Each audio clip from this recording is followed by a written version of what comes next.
What's going on, y'all? It's your boy Malcolm Miller. Should the New York Football Giants trade Odell Beckham Jr.? It's a topic of conversation for today, especially since John Mara, the new GM, has come out and said that Odell's actions are becoming a nuisance. Basically, I'm paraphrasing, but he was basically saying that he's tired of talking about Odell, having to come out and talk about his antics and things that's going on in his social media account and all this other things that come along with him, right? So, is Odell Beckham Jr. worth all of this trouble? First of all, I'm going to just say this. I'm not going to answer the question straight out. I'm going to say this. Yes, it comes to a point where we got to stop saying that Odell Beckham is a kid. He has to mature. He has to give him some time to grow out of it. No, he's 25 years old now. He's been in the league for 4 years now, 4 seasons now.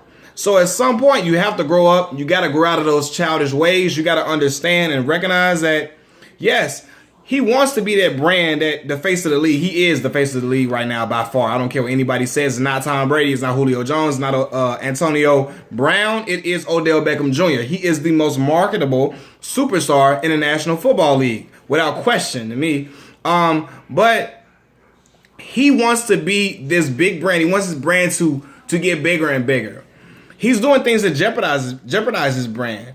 Being in hotel rooms, looking like you smoking some weed, looking like you probably doing some other drugs as well. Some things that it's not a good look at all, especially since a former, the greatest NFL, the greatest New York Giant ever has had problems with substance abuse.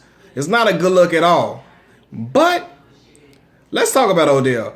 Odell is one of the most phenomenal talents this league has seen in a long time. So there's a narrative saying that he's not worth the trouble, basically alluding to the fact that he's not that great as people think he is. He's a guy that's replaceable. Now let's be serious right now. Hell no. He's not a guy that's easily replaceable. The kid is averaging 14.1 yards per reception over 4 seasons. It's an automatic first down. You give him the ball. When he catches the ball, it's an automatic first down, right? So that's something to look at. I mean, breakaway speed, like, come on, man. After the catch, he's special. He's a special talent. And I'm going to be real with y'all. If Eli hadn't had him the last couple of seasons, I don't know if Eli would be in the league right now. Now, y'all might think that's unfair. Yes, Eli is a former 2-time NFL Super Bowl champion. But, nah, bruh. You can't tell me that Eli would have been that special, put up them numbers without Odell. I'm sorry. He was the sole, he accounted for more than half of the offense. They have no running game. Haven't had that for a while. Yes, I like Sterling Shepard. Brandon Marshall is one of my favorite receivers ever. I always wish he would have stayed with the Bears. But B. Marshall was not having a good season up until he got hurt. Sterling Shepard, I like him. Can he carry the offense? Can he carry the load that Odell does? Can he do that? I don't think so. So, no. Everybody knew where the ball was going, and he still put up these mega numbers. I'm looking at it. 313 receptions, 4,424 yards, 38 touchdowns over 4 seasons, and he got hurt most of the year last year, so ain't no telling what he would have done. Last year, he was coming on strong before he got hurt. So, he's phenomenal. He's a game changer. And you need a talent like that on your team. Yes, the wide receiving position is overvalued because it's a dependent position. It doesn't matter how good your wide receiver is if the quarterback can give him the ball. Eli is a talent, so he can he can give him the ball. But Odell, after the catch, things that he did, spectacular. So I think that's getting lost in the sauce. People acting like Odell just did some big bum. And I think you don't trade him right now because right now his value is as low as it's been since he's been in the league. He's coming off an injury right now, especially the antics involved with him, but he's coming off an injury. He's not at his highest value. I think you let him play out his rookie deal. Let him play this deal out and see what he can do. I think he's going to have a good, very, very good year. I think he's going to have a great bounce back year. You let him play this out. And then see what happens going forward. But hold on, wait. I'm saying that. I just realized Odell said he's not going to step on the field until he gets a new deal. I don't know, man. I don't know. You trade him away, what you get, two first round picks or something like that, and then see what you can do with it, because they need a lot of different things. They don't have no running game still. Still, receiver positions is not locked up to me. Linebacker core, not that strong. Offensive line needs a lot of work. So there's a lot of things that this football team needs to fix. Some might say, hey, look, trade with Cleveland. Put him over there with Cleveland, in Cleveland, with Jarvis Landry, his former roommate and college teammate, along with Josh Gordon. That's a spectacular receiving core. But we gonna see if that happens. If that shall happen, what a quarterback is Cleveland gonna take? Is that quarterback gonna pan out into something? That shall be seen. But I don't know, man. I think I just see the value in Odell, man. I'm hoping he can stop all this off-field stuff that he got going on.